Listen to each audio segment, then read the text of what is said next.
This is a dangerous groups that we're dealing with now.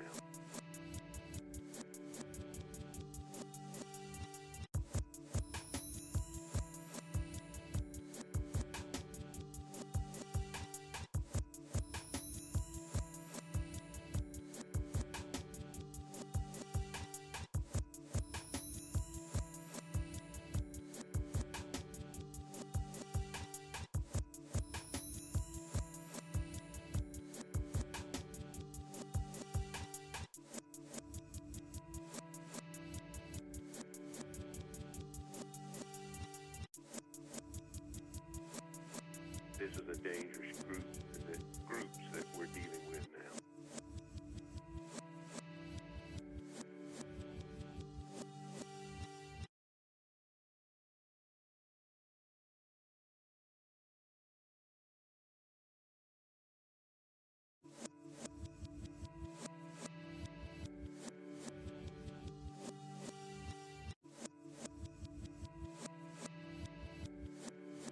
This is a dangerous groups that we're dealing with now.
This is a dangerous groups that we're dealing with now.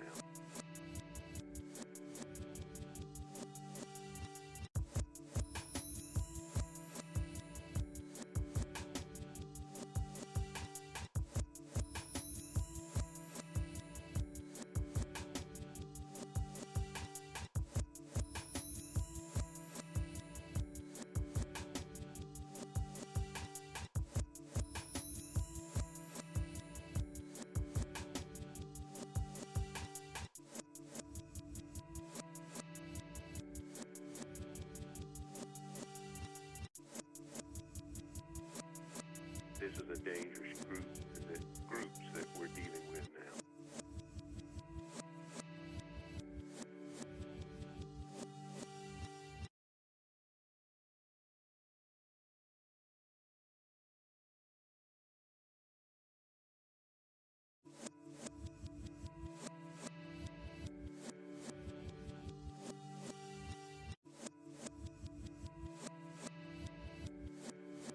This is a dangerous groups that we're dealing with now.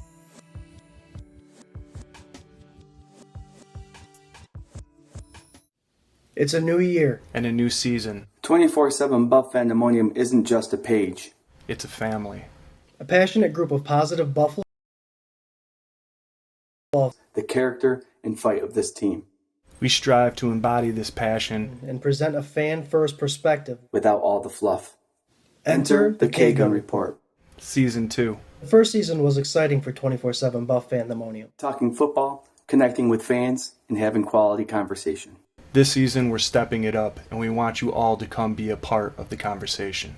On March 9th, 2021, The Gun Report is back. Let's go, Buffalo!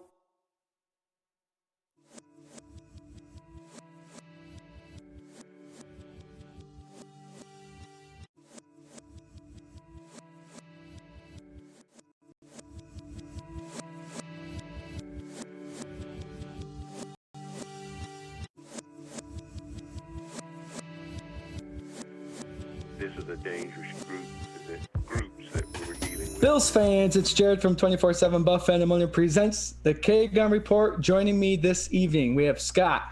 Hey. And Swank. Yo! Season 2, episode 13. We are here. We're going to talk about the Miami Dolphins game from the week 2, 2020 season. We're also going to talk a little bit about whatever the Pandemonium has to say. Welcome, everybody, to the show. Hashtag free Jim. Jim is out of Facebook jail, so we're going to welcome him. We're going to throw his name out there. So welcome. Josh Cook is here. We got Eder is at work. He's going to listen. So let's have the conversation. Let's start with 24/7 black and white shirts. We still have them available. If you're interested, personal message us. We'll get your size. Venmo us, and we'll get it out to you. We still have 24/7 Buffs Pandemonium stickers right here. Oh, there you go. As you can see, I forgot them. They're in the other room. Also, we are putting the shirts are going to print for the Notorious Dig shirt. Never too late to order. If you need one, just let us know your size. And again, the Venmo set up so you can give us what you need. All right. $5 goes towards American Heart Association. That price includes $25 includes shipping and handling. So, all right, guys, you ready? Also, if you need something other than XL, anything over 2X is $2 extra. There you go. That is absolutely correct. Josh Cook, what up, fellas? What up, Josh? Hello, Bills family from Alberto Rivera. What's up, Alberto? You just checking your pits? Yep. All right, guys, let's talk about that Buffalo Bills, Miami Dolphins, Week 2, 2020 matchup. That was a close one, 31-28. I think it was probably closer than we all would have imagined it being. I actually forgot how close it was until I went back and watched it and saw it. Swank, give me your thoughts about that game. This is it's been really fun doing this, man. It's super interesting to go back and see, knowing what we know now. Scott and I were just talking about it a little bit before we went on. I think this was absolutely Stefon Diggs' coming out party. He showed everybody what he was about. I think week 1 he showed everybody how tough he was. He took some really big hits. This week he showed why he's the number 1 wide receiver in the NFL. Of course, we had that blackout situation towards the end of the first quarter, into the second quarter, where we, of course, missed Stefon Diggs' first touchdown as a Buffalo Bill. But man, they looked really crispy, man. That first half, Josh was on. He's throwing the ball everywhere. That first series where he had a little touch pass to Diggs, Scott and I were talking about this again right before. He just missed Diggs, and I think it was kind of I remember thinking oh man, here's Josh Allen. He doesn't have that finesse. He doesn't whatever. But then the very next series, they got the ball back. He threw the same exact ball, and it went for a 30-yard gain. Same ball, same player, right on the money. And then I think from that point on, Josh was throwing darts, man. Aside from there was a lull in the third quarter, but man, he came out and had a statement game, I think. Yeah, if you remember, the Buffalo Bills actually shared an image of Stefon Diggs' first touchdown catch. Remember what it was? It was the stick figures that we all got to see. So yeah, you mentioned this was his coming out game. He had 8 catches for 153 yards with a touchdown. So yeah, that is a pretty amazing game. I mean, the series of events that happened, I said last week with week 1 against the Jets, it was the perfect game for Diggs. He played a part, but he wasn't the key part, which I think was good for him. 8 catches, 80 something yards, no touchdowns. And then just when you think Josh Allen couldn't have a better game because he already threw his first 300-yard passing game, he goes and does 400. He goes and puts 400 on the board. And Diggs plays a key part. I think, like we were saying earlier, it's funny to watch what's happening during the games now after knowing how the season played out, because you can start to see that Diggs had become a target that Josh Allen put a whole bunch of trust into. I mean, he threw a couple 50-50 balls that Diggs came down with. And you could just see that, holy cow, this is when it started. You would not expected Diggs to have 100-plus catches, but this game is he's going to be that wide receiver that Josh Allen's been missing. And the touch passes, the inaccurate Josh Allen throwing these touch passes, throwing these missiles and all that stuff. He was on. Yeah. He was on. And it's perfect timing for Diggs to have this kind of game to show that Allen, hey, I'm your guy. Let's make it happen. And the Bills needed the offense this game because for some reason Fitzmagic was doing Fitzmagic things. Dude, the other thing that this proved, and I know that we're going to go into the defense or whatever, but, like, man, we need Milano and Edmonds to be healthy, man. You definitely need Milano for the over the middle of the field stuff. It just chewed him right up. And he is the real deal, man. That kid is a phenomenal talent. Some of those catches that he was pulling off, but you had like a really crazy combination of Ryan Fitzpatrick being the good Ryan Fitzpatrick for a good portion of that game, and like completing passes over the middle while he was getting manhandled.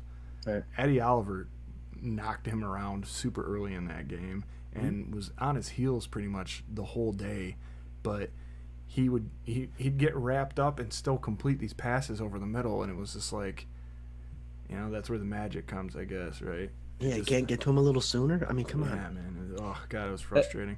Yeah, that's what 85 years in the NFL league will do for you. I mean, and we can go a little bit into this too. This is where taking Tua out's going to hurt you, because any other quarterback in that game wouldn't have done what Fitz did. Do you know what I mean? Like you said, Fitz was playing Fitz football. Nobody else is making those throws like that. Nobody else is getting thrown in the ground and making those throws. So to be able to come out with a win with Fitz playing like that is huge. Not any other quarterback on that Miami Dolphins roster would even have a chance to play or to keep up with that. And you know what was surprisingly good about that game was our running game. Yeah. Singletary had over 5 yards average. Moss 5.6. averaged over 5 yards. So it was a good running game. And you know how you could tell it was a good running game? A lot of those loft passes that Josh Allen was connecting was off of play action. Yeah. To be able to let the wide receiver break from his position and then coast across the field and become wide open, a lot of play action pass. And it didn't take them running the ball 50 times. It took them running the ball 10, 20 times effectively. So I'm excited for this year's run game, but we're talking about last year. But, Singletary's bigger, faster, stronger this year, and he ran people over in that game. Yeah. And he did show a little bit of elusiveness. He had an 18-yard run, which is that big playability we were talking about. So if they can get that going like they did in like that Miami game, then that play action pass is going to be deadly. And Josh Allen plays that play action pass well. Yeah, I'll tell you, if you want to watch a game where maybe you could like change your tune a little bit about motor, that's the game to watch it, man. There was a couple of those runs where he was dragging guys a couple yards after contact. Stiff arm too. Yeah. And also, you can get a little taste of Matt Breida because he had a couple nice plays during that game too. Yes, he did. Yep, and they used him a little bit. Miami used him in the little screen plays and those little sweep plays, which is not what they did the whole season, but he was pretty effective. Yeah, all those like swing, like all the motion going to the left, it seemed like that worked 100% on the Bills' defense. They weren't ready for that, and then, like I said, the middle of the field was like wide open. There was no middle of the field. Yeah. You know what else you guys saw? And again, I'll go back to knowing what we know now. You saw a glimpse of what Gabriel Davis could do before he actually broke out. Yeah. That touchdown catch. Yeah, it was beautiful. Diving to the ground. Yeah. Diving to the ground, getting possession of it right when his hands touched the ball, and there was no movement at all. I mean, you saw a little bit of what he had with just that one catch. Yeah. And it was a key catch. And then what happened in the playoffs later that year? Go drag swag. Yep. So that's exciting to know that. Again, we're going back and looking at these, right? Looking at these film, and then we're like, okay, yeah, now look at that play, look at that play. Then we see what happens 16 weeks later. We're like, oh yeah, he's had this all along. I want to get back to the Gesicki really quick, Swank. He was making amazing catches, but what the hand and arm strength that guy has, like he was catching them with people on him, and he was squeezing the ball. Yeah. So to have Fitz playing like he was doing and Gesicki squeezing on and holding on to everything, that's tough to beat. Yeah, absolutely. I'd take him. I'd take him. Yo, we got some people here in the comments, and as always, thanks so much for coming and hanging out with us. Thank you. On a nice Tuesday night. We got Alberto out there talking about when Fitz is on, he's great. When he's off, here come the picks. We got Joey Hash Jr. doing some spoiler alerts, talking about some restructuring of some contracts and some Stefan Diggs gift to Buffalo, I guess. Yeah, well. Freeing up a bunch of money, so we can get into a little bit of that if you guys want to. Scoot, what's the whole deal with June 1st? Well, there's a deadline. It's June 1st, and it plays a lot with the dead money. So we'll use Zach Ertz, for instance. Actually, let's use Stefan Diggs. After June 1st happens, players that would be that would cost teams dead money that year, you can actually spread that money now over a couple years. And another example would be Stefan Diggs taking his base salary of $11 million, and he's able to now spread that over 3 years at 3.9, and that'll take the cap off the 3.9 every year. But the June 1st thing, that's more of a dead money issue. Teams can, if the teams haven't signed their player or the player's not showing up and they cut the player, then they can actually space that dead money over a couple of years instead of doing it all in one lump sum. So, for instance, that Zach Ertz thing, he's projected $7.8 million this year, and if he was to be cut, it would be a 7.8 kill before June 1st. But because now it's after June 1st, they can spread that $7.8 million over the next couple of years, and it won't affect the Eagles as bad. So basically, that's what that June 1st date is. So a lot of restructuring after this date.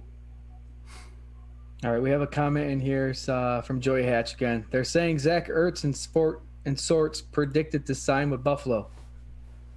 Straightforward. Swank, do you want Ertz here? Not for an insane price.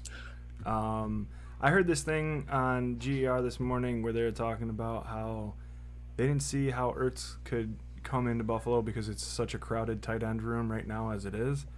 And I'll go ahead and say, like, I'm slowly coming around to be like, you know what, Knox has had his first 2 years. Maybe this is it.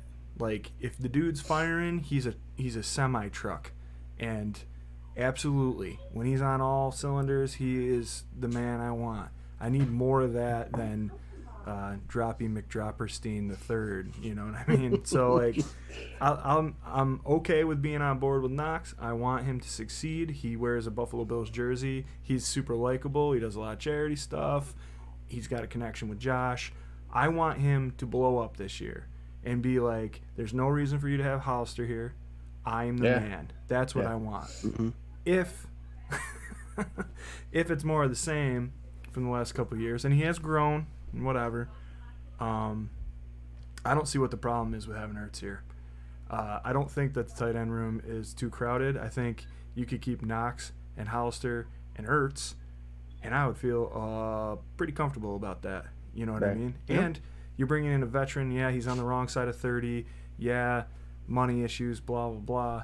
If the money issues go away and he wants to play for a contender that's proven and go for a shot at a Super Bowl ring and maybe help along some of these young guys that we're trying to mold into the future, I don't see why there's any problem in that either. So I'm on board for Zach Ertz.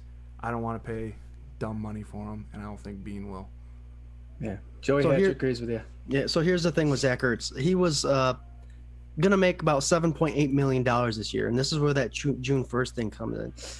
The Eagles couldn't trade him away because I don't think any team wants to pay him $7.8 million. The Eagles couldn't cut him because they didn't want to take that $7.8 million cap hit for dead space. So after June 1st, now they can take that 7.8. If they cut him, it'll be dead space, but separated over the next couple of years. So I can see the Eagles now cutting him, and I don't see Zach Ertz making that $7.8 million.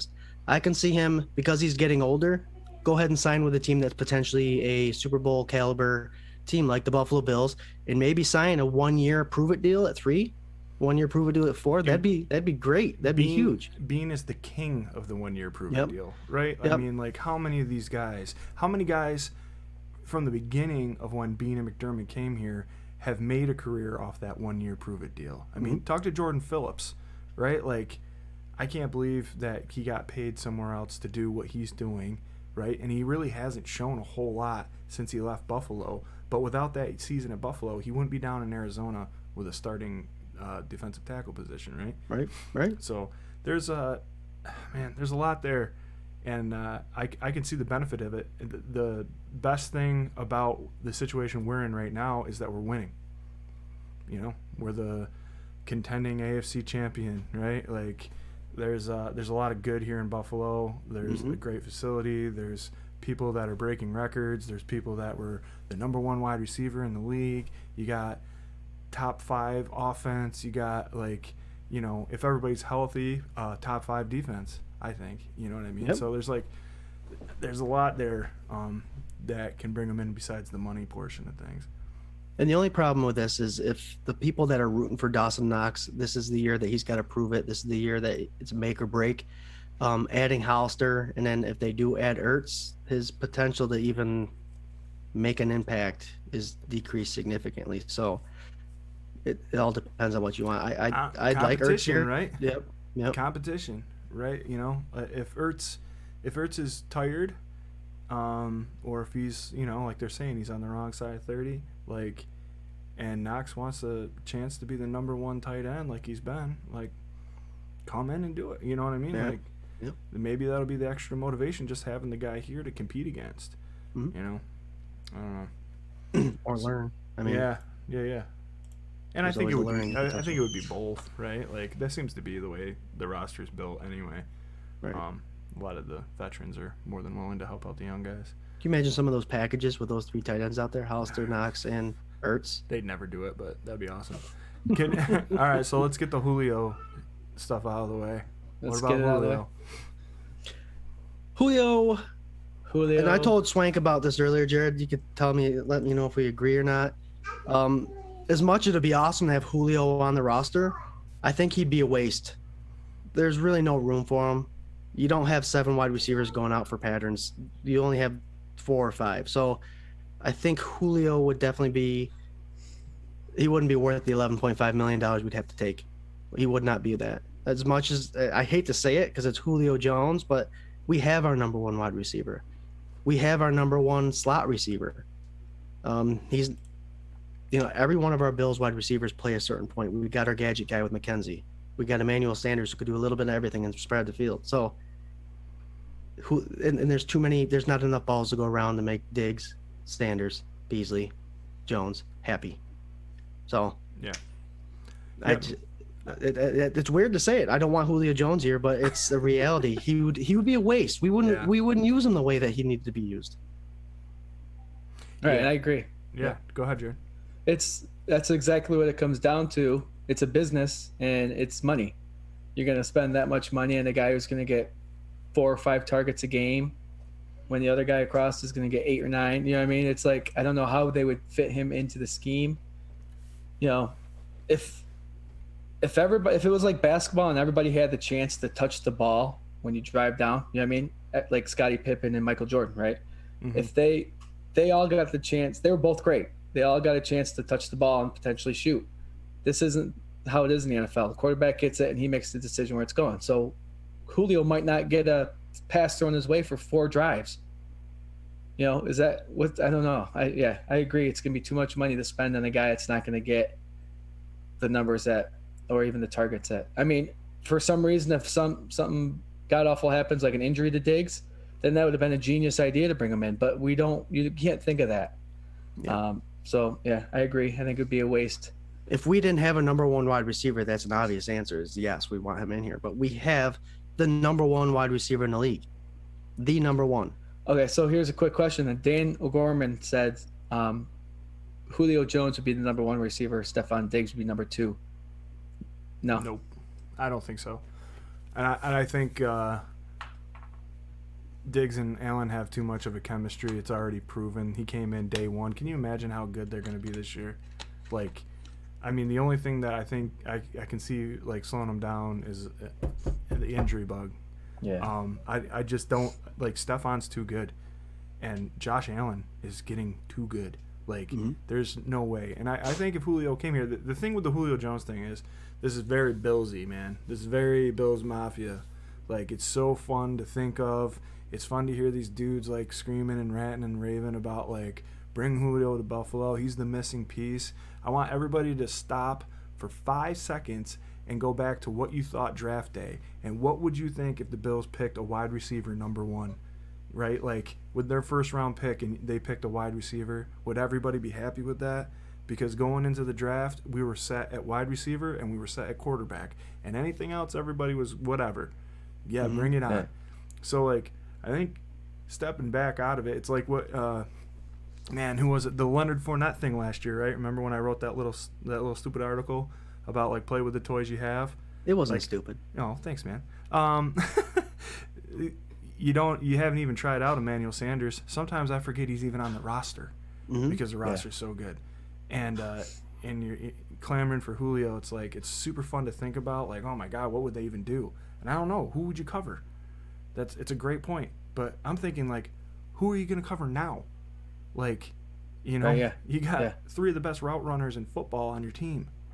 Like, Right? it's I don't know. So anyway, I he's too much money. Personally, for me, there's not enough football to pass around. So I agree 100%. All right, we have an interesting Joey Hatch again. Just to go back on if Julio Jones was to come in, he thinks that's when you would start to see Stephon Diggs becoming the center of attention there with not getting the ball enough and start complaining.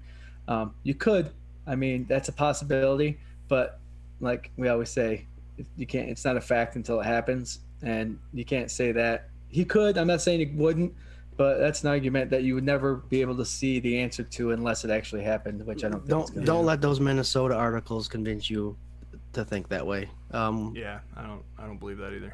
I'm kind of all on the Stephon Diggs train. I think he is 100% not what Minnesota says he was. Yeah.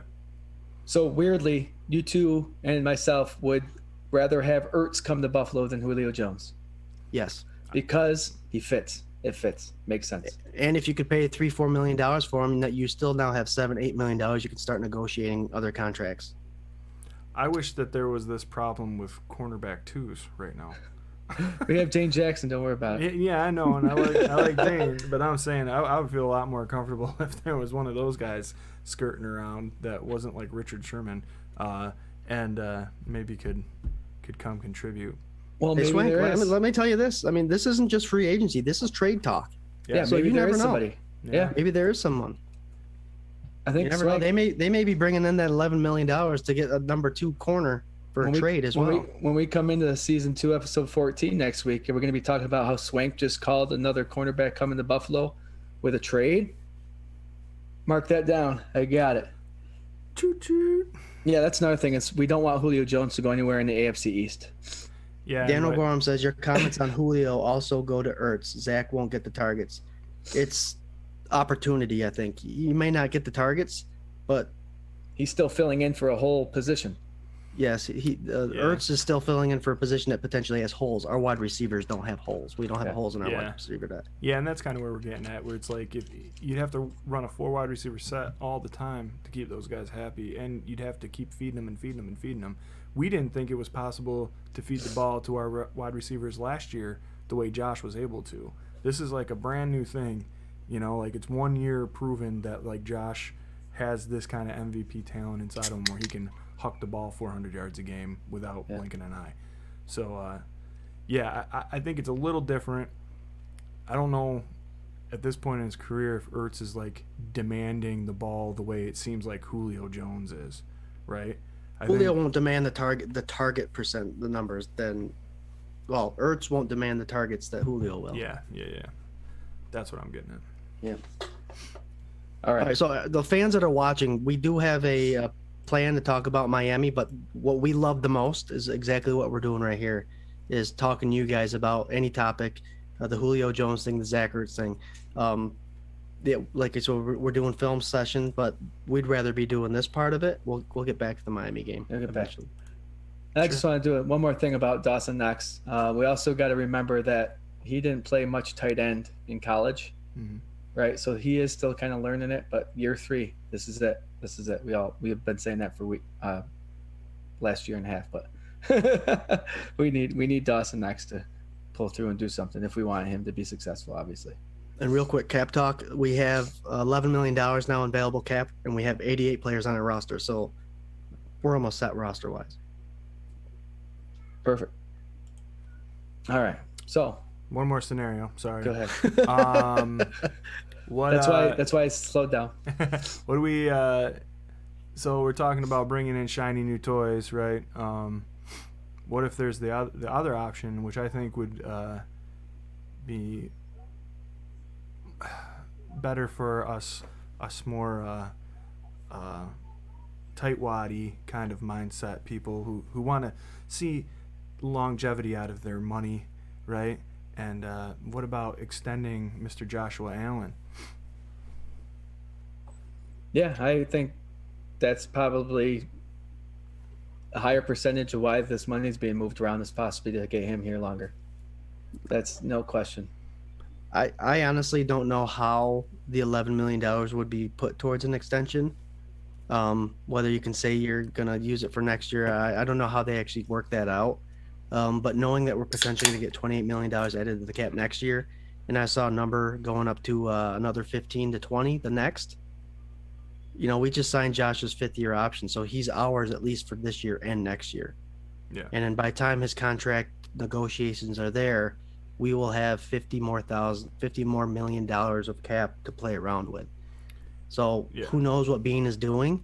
But this 11 that he just gained with this Diggs thing seems like something he wanted to do right now after June 1st, which gives me the inclination that he might be doing something soon. Justin Cochran, did somebody crack a beer? Yes, I just did. Cheers. Cheers. I'm kind of going downhill. I'm drinking my Propel. But yes, I don't know if that's considered going downhill. right. My 10th beer, unlike Scott. Like I think I've seen Scott crack open 3 of them already in 20 minutes. But no, Justin, we do like our beverages here, so crack one open with us. Let us know what you're drinking. Cheers. There you go. Cheers, boys. Cheers, man. Yeah. What kind of flavoring you got in there? Purple? It's grape. It's grape. Grape purple. Purple grape. Well, when you guys were sitting there and you saw that come on the feeds today, weren't you like, oh my God, Bean's still doing it? Yeah. He's still doing it. And it's always working. To open up $7+ million in cap space just like that, dude, that's awesome. It seems like such a, I don't know, maybe I just pay attention more because we actually have a really good GM that's making really good moves and deals. But is this something they could have been doing this whole time? It's just freeing up that money and bringing it seems like such a simple idea. And the players got to be happier, oh, you want to turn my salary into a signing bonus that I get all right now? Okay. And I can help my team out and look like a hero? Great. Bam. Well, what the hell? That signing bonus is extended over the 3 years that he has. So they say he took away that $11 million base salary. Mm-hmm. He will be making $3.9 million in signing bonus for the next 3 years, which will be going against the cap, which tells me it is a huge commitment to your team and to your players. To tell a player and to have a player agree to say, listen, you're scheduled to make $11 million this year. How about instead of making it this year, we're going to keep you for another 3 years. Can we extend it over 3 years? Would you be okay with that? Yes, of course. Yeah. That tells you a commitment they have in their players, and that tells you that the players trust what Bean's doing, which is a win-win. And you know what the best part about it all is? Bean is young. Yeah. They're all McDermott and Bean. Yep. Yeah. Together forever. Listen, Joey Hatch said that Dawkins could reconstruct his contract Thursday and give us more money. That'd be cool. Jim's drinking. Do that? No, He did. He did? No, he signed. He signed an extension. He signed an extension, but he could Addison did. Yeah. I was trying to think. Rumorville has it. Dawkins might move to guard, and we might use one of our new fresh Spencer Brown or something as a left tackle. I don't know about that. Dawkins is top definitely in our division at his position, right? And one of the top in the AFC, if not the NFL. So I don't know if they'll do that. That's an awful expensive guard. Yeah, unless he wants to. Hey. When's the last time you heard of MD 2020, guys? That's what Jim Graham is drinking today. Yeah, Mad Dog. Good for you, buddy. There you go. I thought I get my balls busted because I drink PBR. I can't imagine. I think I just got a hangover. I just got a hangover thinking about that. But you have a social studies test in the morning. We're not picking on you, Jim. We're not picking on you. Oh no, that's us. We're picking on each other, dude. Not you. Oh man. All right. So one of the main concerns let's get back to the Miami game quick All right, for a sure. little bit until we see something else jump on here. Yeah. Fire away, guys. That defense, obviously, like we mentioned right off the bat, they definitely struggled without Edmonds and Milano in there, covering Jaceki over the middle and even some of the run plays. It just shows us the importance of these linebackers, and that's why the Bills went out and got people that can rush and, to fill in those areas a little bit. I can't think of them off the top of the head. Maybe Scott can, but who are the linebackers they picked up during free agency? Do you remember? Tyrell Adams and Markel Lee. Right, and they're both experienced linebackers, right? Yes. So to have Milano or Edmonds, who have had the injury bug here and there, go down, to have those two guys who are considered vets to come in, hopefully can put forth a better game plan or better athletic ability to shut down the middle of the field like they failed to against the Miami Dolphins. I mean, that was a big hole. Yeah. 90% of Fitzpatrick's completions were inside the numbers. Jaceki had a day. Parker had a good outing, and that's a credit to Milano and Edmonds. When those two guys are gone, I think week 2, us Bills fans were like, "Oh shit! I hope those guys better come back soon." Granted, it was a game that we needed the offense, and they showed up. Yeah. But we're gonna say this time and time again is, now that the season's over, when we know how it played out, you can start seeing why things were done in the off season, because of the regular season. I think the Markel Lee and the Tyrell Adams pickup was kind of because of what happened with the Miami game. Yep. Without those two linebackers, they were in deep trouble. So now they went out to Houston and got a guy that started 16 games and had over 100 tackles. And they went out to the Vegas Raiders and picked up Markel Lee. Injury prone, yes, but he was on the verge of being starter before Navarro Bowman took over. So he's a good player. And I think those two are automatic upgrades over Caveman Klein and Dodson. But it will be a hell of a matchup. It'll be one of those fun competitions to see in the preseason. We got Jim Graham saying that tackling is his biggest concern. You think those two guys are better tacklers than what we had last year for backups? I think the backups are better tacklers. I think Milano, as much as I love Milano, I think he needs to improve his tackling. Yeah, he's good at the coverage, and I think that's fair to say. Yeah. Yeah. I wonder what, a lot of people dog on Tremaine for his season last year. I don't think I'm there yet. I know he played hurt the majority of the season, and he's still super young, and I really want to see what he's going to do this year. Yeah. Like, I don't know. He's talked about it we've- last week too. But Yeah, we've made reference to what he said a couple months ago, a couple times already throughout the weeks that we do this, how the NFL's pretty much under, they better watch out because he's coming. good. So whatever that means. Because the guy's only been able to drink legally for a year. He's been in the league for 3. Right. So you He's think, young. you think I he's know, got a I'm couple super whiskeys in me when he made that statement? I'll It's, say you want to say, okay? I promise I'm you, coming you for better you. watch out. And no more cavemans, no more manos, nothing. It may be just the big-hearted guy that I am and all that stuff, but I hate to say I'm willing to give Edmonds a couple more years before he's at his prime, because if he's 24, 25, and he becomes the elite linebacker in the league, then he's going to be elite for 5 years. I mean, the guy is still really young. I hate to use that as an excuse, but the guy's still learning. He's young. He's still trying to figure out things, and he's getting better every year. So, Right, and he's not making these huge mistakes that are costing games, which is a huge thing. But here's another thing: he is young. 22 years old, Jared, Right.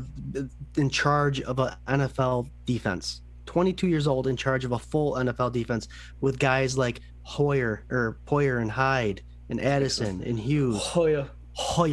Right, but you know what I'm saying? Another thing I'm saying is he's young. He's 22 years old, but he's also been in playoff games. He's been in the AFC Championship playing against a elite quarterback on the other side. So, yes, Pro he's young. Bowls. He's learning a lot. He's learning a lot more than most young rookie linebackers, starting linebackers are seeing in the NFL. That's a lot to be throwing on his plate. And you put an injury on top of that, it might slow things down. But this is a young kid who's 22 years old, playing for the Buffalo Bills, a starting linebacker, and he's been in the playoffs, and he's played Mahomes in the AFC Championship. let's see what this year brings. I'm hoping. I love what Dan Awesome. just brought up. Yeah. Tremaine played hurt and guards got to the second level without Star. And I think the more we talk about it to the Fandemonium, the more the Fandemonium's on board with how much of a key Star Latulier was to that defense and taking up the double teams. Yeah, well, and rumor has it, guess who was at OTAs today? Well, I think somebody just mentioned the fact that they saw a picture of Star at the OTAs. Wait, Star was? Yeah. That's what's coming down. Also, Yeah. Singletary. So you got two of these dudes that, like, man, isn't it crazy how just, like, we are a triggered fan base. like any little thing is like, what, you know? Why were they there? Yeah. So I don't know. Hopefully that means that all this stuff about Star can kind of be put to rest about his dedication to the team and all that. Like, I hate drama. I hate it so much. Do you? I like storylines. I know you love drama, Jared, but I hate drama. No. Like, it's just like all these storylines that are like trying to make something out of nothing. It kills me, dude. It just absolutely kills me. Like, we know what this team was all year last year. We know what the team was 2 years ago. We know what the team was when they first made the playoffs with McDermott. Like, there is a huge, great foundation here, and they've just, like, plucked problem players out of thin air and somehow made them believe in the organization. And it's here. It's all here, man. Star's here. He's going to play. It's going to be better than it was last year. It'll be great. Everything's going to be good. Everything's fine.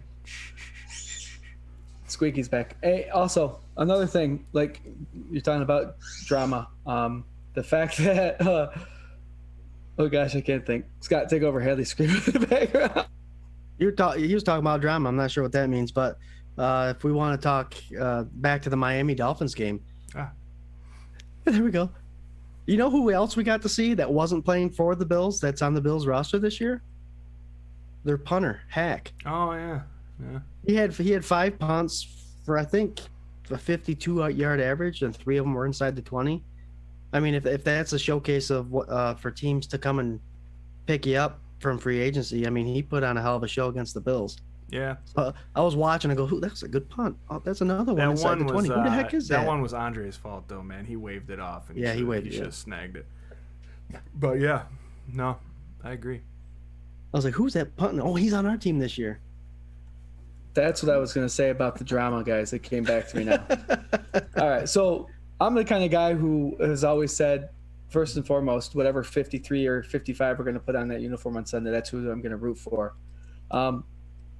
A lot of us fans in any sport like to try to play a little bit of the GM role. This is what I would do. But unless you've actually been in it or been a player in it, we as fans don't really know what's going on, like freaking out about OTAs. If the coach is freaking out, if they are, then we might want to have a problem with it. You know, if other players are freaking out about it, then we might, as a fan base, be like, why are they freaking out? Should we be freaking out? So let's just let everything ride. Freaking out, man. Let's see how many more times I can say it.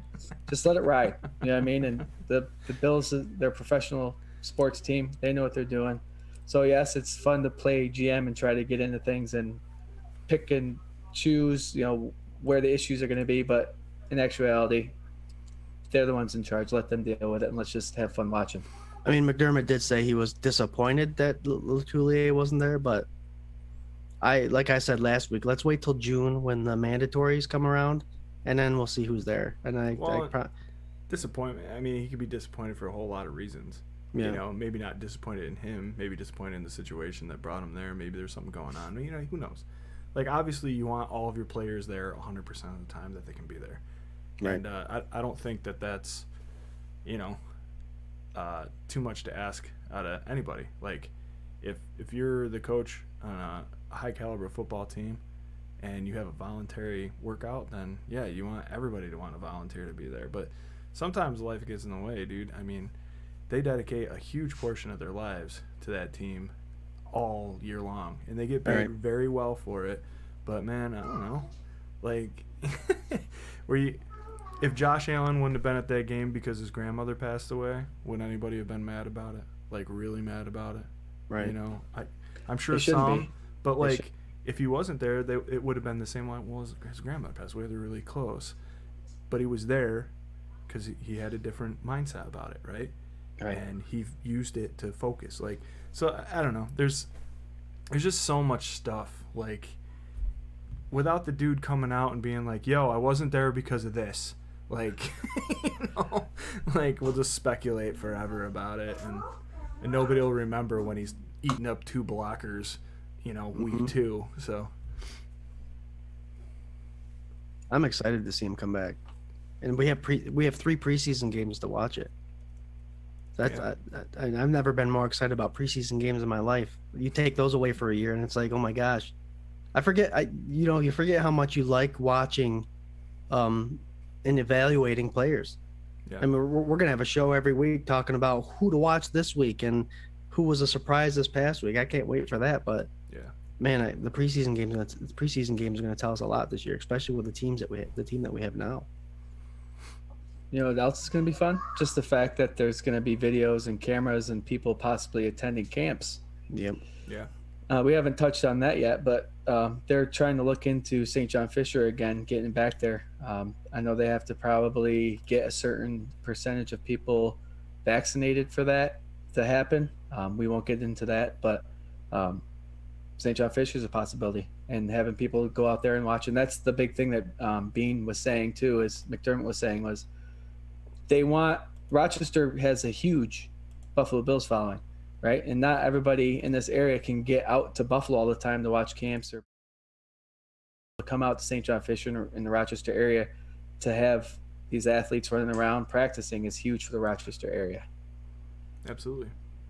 So I know hope they their do. last contract was until 2021, so this will be the last year that they'll do it if they do it, Yeah. because they have quite the establishment going on in Buffalo with their new training facility and all that stuff, state of the art stuff. So who knows if they're going to commit to St. John Fisher for longer, or they're just going to do it out of Buffalo for the next couple of years. I don't know. Would you guys be? Do you care a whole lot either way? I mean, Not right now. I like the whole Rochester thing. yeah. Yeah, But only but 20-minute ride for me. yeah, not right. Maybe when the kiddos get a little bit older, it would be awesome to have them right down the road. But right now they're young. I can't take them really. If I can sneak away maybe for a couple hours, that'd be fun to go see. But that doesn't usually happen.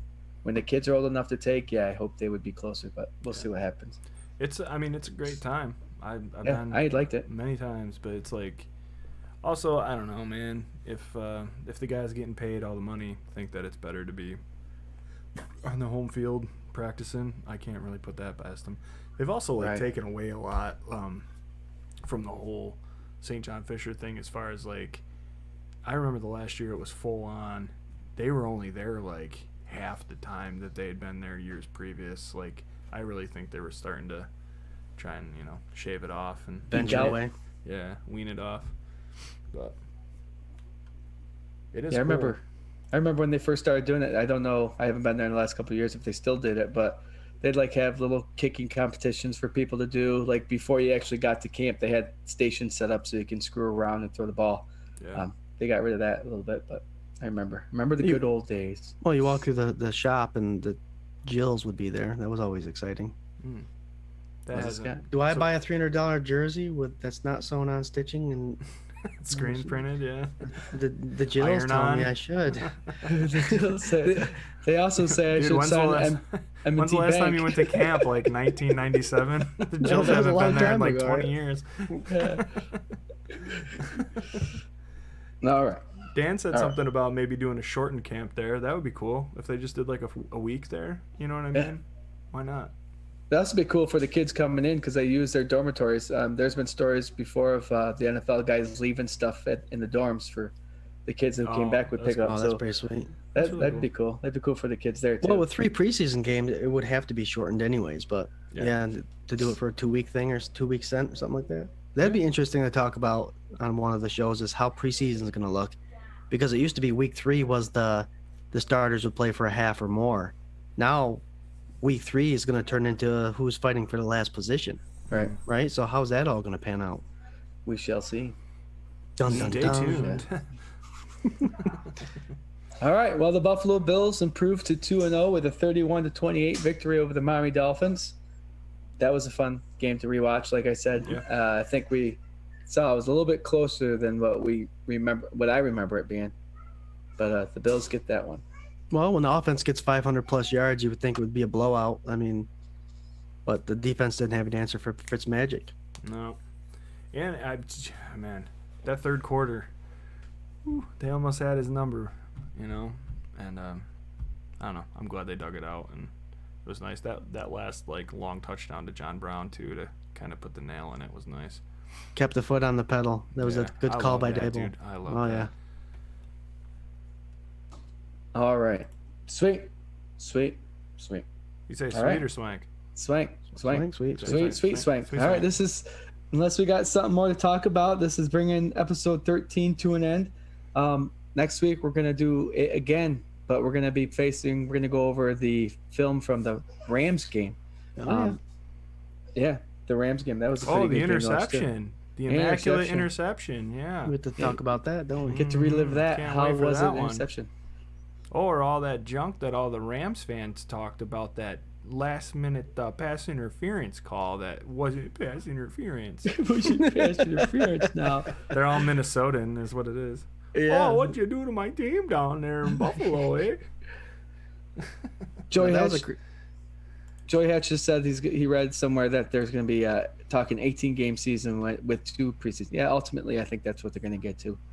It's funny though. The coaches say they want more preseason games. Like they don't care if it's boring for us or not. You know what I mean? And it really, to me, it's not that boring.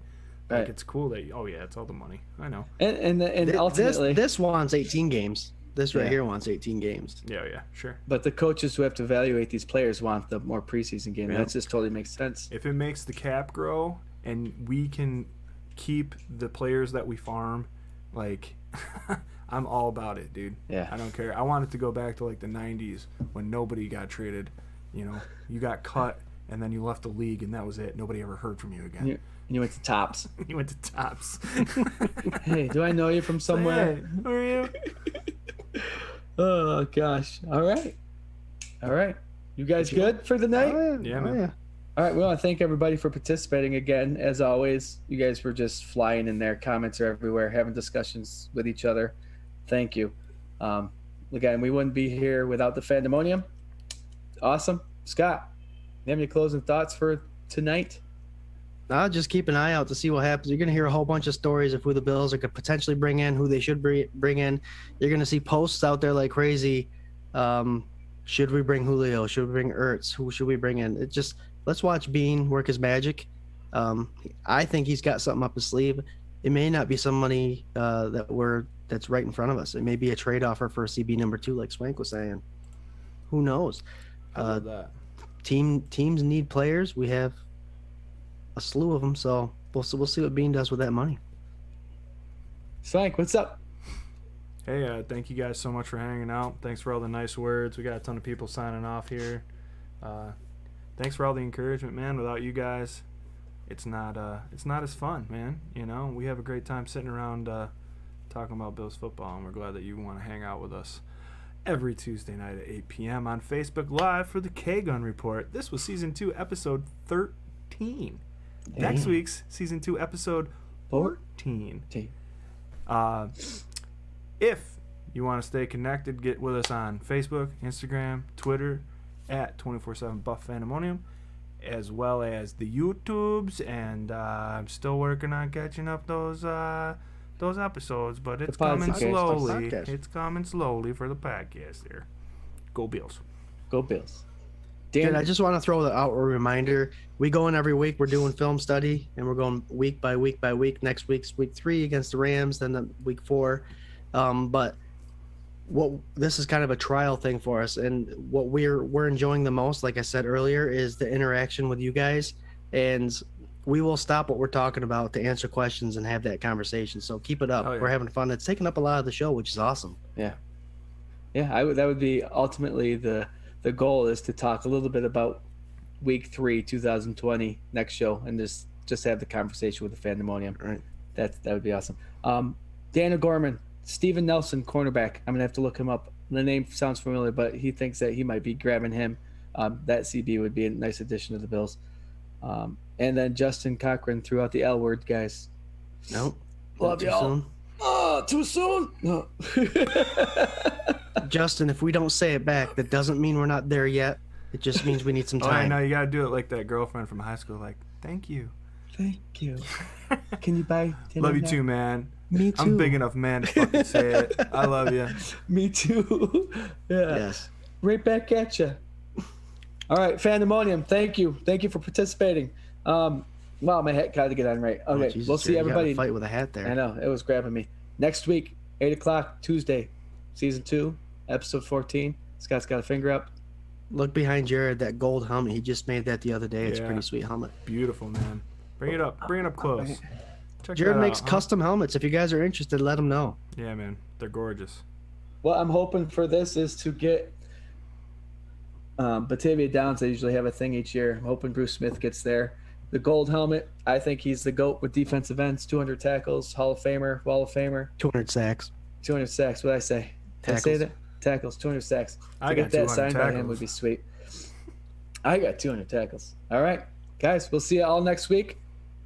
Same time, 8 o'clock, Season 2, Episode 14. Go Bills. Justin, we love you too. Go Bills. Just remember I said it first. Go Bills.